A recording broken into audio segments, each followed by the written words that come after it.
হাসপাতালে রাইকে দেখতে আসলে অনির্বাণ আর তার বাবা মাকে উচিত শিক্ষা দিয়ে বের করে দিল স্রোত। হ্যাঁ বন্ধুরা, এমনটাই দেখা যাবে, তাই সম্পূর্ণ জানতে ভিডিওটিতে লাইক দেওয়া, চ্যানেলটি সাবস্ক্রাইব করে দেখতে থাকো। গল্পের শুরুতেই দেখা যাবে রায়ের সার্জারি করা হচ্ছে। হঠাৎ করে অক্সিজেন লেভেল কমতে থাকে আর রায়েরও বাঁচার ইচ্ছে কমতে থাকে। ঠিক তখনই ডক্টররা বলতে থাকে, রায়পুর্ণা ফাইট, রায়পুর্ণা ফাইট। তারপর নার্স বলতে থাকে, ডক্টর, যেরকম ভাবে ব্লাড লস হচ্ছে আরো ব্লাড কি আমাদের রিজার্ভ রাখা দরকার ছিল? আমরা কি বলবো ওর বাড়ির লোককে? তখন ডক্টর বলে, হ্যাঁ বলে দিন। তারপরে দেখা যাবে স্রোত ওর মাকে বলতে থাকে, মা, এখন আর এরকম কান্নাকাটি করো না তো, লোক দেখানো কান্নাকাটি করে কোনো লাভ নেই। তখনই স্রোতের মা অবাক হয়ে যায়। তারপর স্রোত বলতে থাকে, তোমার এইসব কান্নাকাটি না আমার আর দেখতে ইচ্ছে করছে না, এখন আর কান্নাকাটি করে কি হবে? তুমি তো অনির্বাণদার কথা শুনে দিদি ভাইকে জাজ করতে এসেছিলে আর কতগুলো নোংরা কথা শোনাতে এসেছিলে। তারপরে তো শুনিয়ে চলেই যেতে, তাহলে এখন যাচ্ছ না কেন? চলে যাও, চলে যাও। তোমার এখানে থাকার কোনো দরকার নেই। আমার দিদি ভাই বাঁচুক বা মরুক তাতে তোমার সমস্যা কি? তোমার তো কিছু যায় আসে না। তারপরে বৌমনি বলতে থাকে, আহ স্রোত, এবার তুমি চুপ করবে? এবার অন্তত চুপ করো, মাথাটা ঠান্ডা করো। তখন স্রোত বলতে থাকে, আমি তো মাথাটা ঠান্ডা করতে পারছি না বৌদি ভাই, আমার তো ভালো লাগছে না। আমার দিদি ভাইয়ের জন্য টেনশন হচ্ছে, কি যে হবে আমি তো কিছুই জানি না।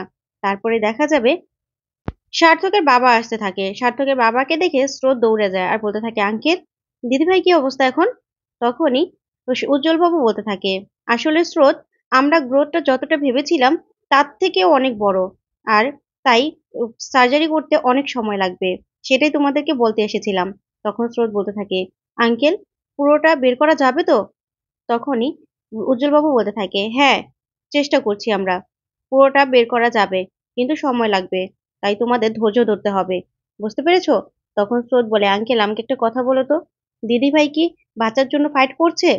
তখনই এই কথা শুনে উজ্জ্বল বাবু বলতে থাকে, না, তোমার দিদি ভাই ফাইট করছে না, ওর শরীর কোনো কাজ করছে না, তবে আমরা চেষ্টা করছি, ওর যেন বাঁচার ইচ্ছেটাই নেই।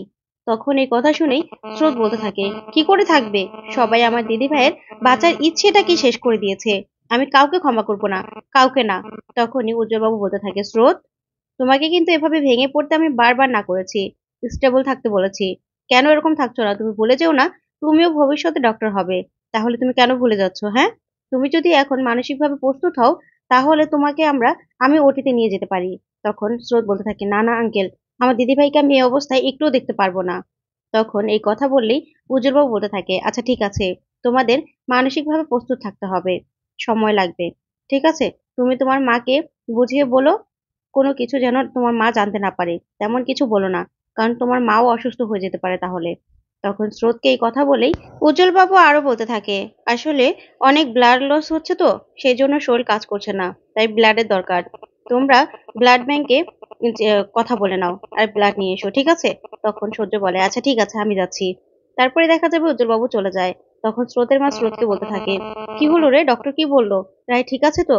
তখন স্রোত বলে, হ্যাঁ, সব ঠিক আছে। তখন রায়ের মা বলে, তাহলে অপারেশন করতে আর কত সময় লাগবে?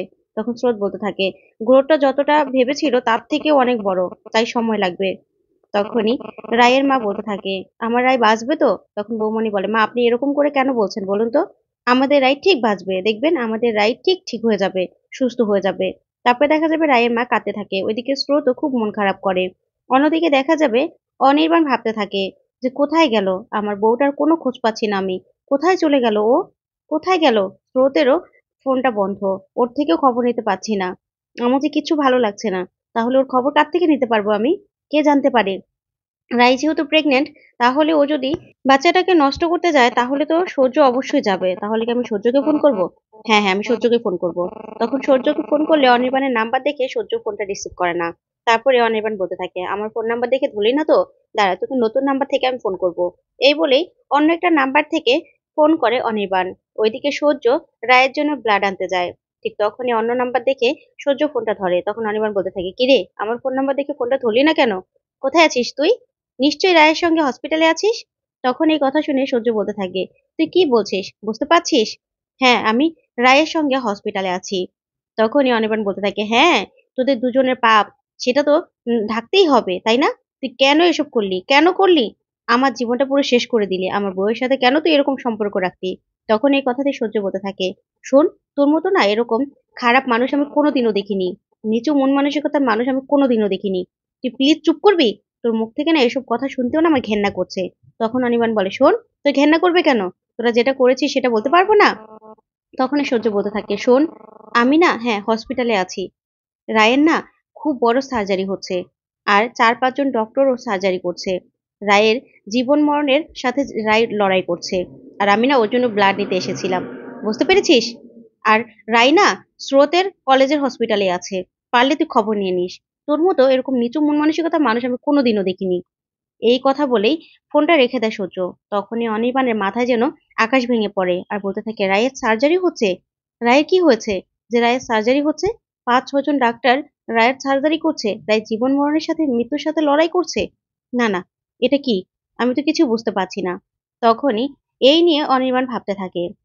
অন্যদিকে দেখা যাবে সূর্য ব্লাড নিয়ে আসলেই নার্স বলতে থাকে, ব্লাড এনেছেন? তখনই সূর্য বলে, হ্যাঁ হ্যাঁ, নিন।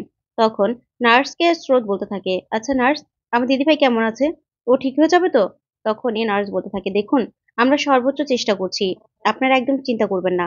তারপরে নার্স বলতে থাকে, জানেন তো, আমি একটা জিনিস দেখে অবাক হচ্ছি, আপনার দিদিভাইয়ের এত কম বয়স, এত বড় একটা রোগ রোগ বাঁধিয়ে নিল, তাও আবার শেষ সময় এসে ধরা পড়লো। আর আপনার দিদিভাইয়ের তো দেখছি বাঁচার ইচ্ছেটাই নেই। কেন? এই বয়সে কেন বাঁচার ইচ্ছে থাকবে না? তখন এই কথা বলেই নার্স ওখান থেকে চলে যায়। তখন স্রোত কাঁদতে থাকে আর বলতে থাকে, সব এই মানুষগুলোর জন্য, সব। আমি না কোনোদিনও আমার দিদিভাইয়ের জন্য যারা দায়ী না, তাদেরকে আমি কোনোদিনও ক্ষমা করব না। তখনই সূর্য বলতে থাকে, স্রোত, একটা কথা বলবো, ক্ষমা করে দাও আমাকে। আমি না রাগের মাথায় অনিতাকে রায়ের ব্যাপারটা বলে দিয়েছি। জানো তো, ব্লাড ব্যাংকে আমি ব্লাড আনতে গিয়েছিলাম মতো, তখনই অনিতা ফোন করেছিল অন্য একটা নাম্বার থেকে। তারপরেই ও যেই সব কথা বলেছিল মাথা গরম করে আমি সবটা বলে দিয়েছি। কিন্তু কি হয়েছে সেটা আমি বলিনি, ডিটেলসে কিছু বলিনি। তুমি আমাকে ক্ষমা করে দাও। তখনই স্রোত বলতে থাকে, শোনো, এবার যদি ও এইখানে আসে না কোনো কিছু করতে, তাহলে ওকে আমি ছেড়ে দেবো না। তখন সূর্য বলতে থাকে, নীলুকে বলবো কিনা আমি সেটা এখনো বুঝতে পারছি না। তখন স্রোত বলতে থাকে, তুমি কাকে কি বলবে আমি জানি না, তবে আমার দিদি ভাইয়ের এই অবস্থার জন্য যারা যারা দায়ী না, আমি কাউকে ক্ষমা করবো না, কাউকে না, সে যেই হোক না কেন। তারপরেই দেখা যাবে ওখান থেকে স্রোত কাঁদতে কাঁদতে চলে যায়। ওইদিকে দেখা যাবে অনির্বাণ রিসার্চ করে সবটা দেখেই কাঁদতে থাকে। তখন অনির্বাণের মার বাবা আসে, এসে বলতে থাকে, কি হয়েছে অনির্বাণ, এরকম করছো কেন? তখন অনির্বাণ বলতে থাকে, মা, রাই ভালো নেই। তখন অনির্বাণের মা বলে, ও ভালো থাকুক বা না থাকুক তাতে তোমার কি?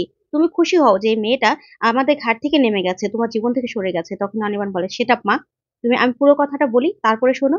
রাই না প্রেগনেন্ট নয়, রাইয়ের ওভারে একটা গ্রোথ বড় হয়েছে, সেজন্যই প্রেগনেন্সি লক্ষণগুলো দেখা যাচ্ছিল।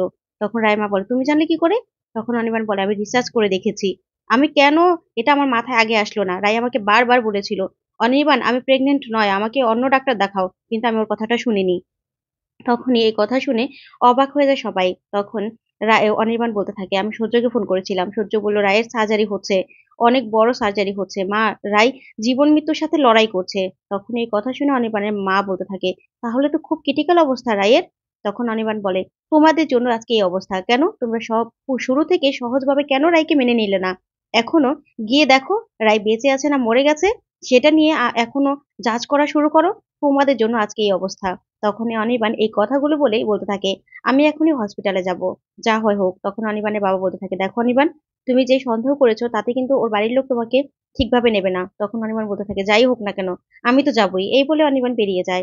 তখন অনির্বাণের বাবা বলতে থাকে, সোহিনী, আমাদের ভুল হয়ে গেছে, রাই আসলে একটা নিষ্পাপ মেয়ে, আমাদের ভুল হয়ে গেছে, এখন চলো, ছেলের স্বার্থের জন্য হলেও আমাদেরকে গিয়ে ওর পাশে দাঁড়াতে হবে, চলো। এই বলে ওরা বেরিয়ে চলে যায়। অন্যদিকে দেখা যাবে অনির্বাণ হসপিটালে চলে আসে, এসে রিসেপশনে বলতে থাকে, আচ্ছা, রায়পূর্ণা মুখার্জির অপারেশন চলছে তো? তখনই রিসেপশন থেকে বলতে থাকে, আপনি কে? তখন অনির্বাণ বলে, আমি ওর হাজবেন্ড।